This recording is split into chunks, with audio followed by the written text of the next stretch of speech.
പിണക്കങ്ങളുണ്ടായാൽ അവർക്കിടയിൽ വേഗം രഞ്ജിപ്പുണ്ടാക്കും. മകൾക്കും മരുമകനും ഇടയിൽ എപ്പോഴെങ്കിലും അസ്വാരസ്യങ്ങളോ സൗന്ദര്യ പിണക്കങ്ങളോ കണ്ടാൽ ഉടനടി അതിൽ ഇടപെട്ടതിന് ഉടനെ പരിഹാരം കാണിച്ചിരുന്നു.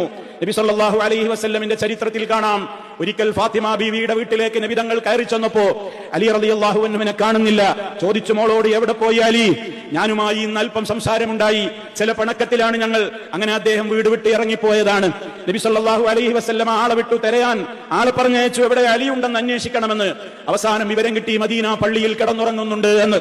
അള്ളാന്റെ റസൂല് ഓടിക്കരച്ചുകൊണ്ട് അങ്ങോട്ട് കയറി ചെന്നപ്പോ അവിടെ കിടന്നുറങ്ങുകയാണ് ആ മണ്ണിൽ. അന്ന് മദീനത്തെ മസ്ജിദ് ഇന്നത്തെ പോലെ കാർപ്പറ്റ് ഉള്ളതല്ലോ, മണ്ണ് വിരിച്ച മണൽ വിരിച്ച പള്ളിയാണല്ലോ.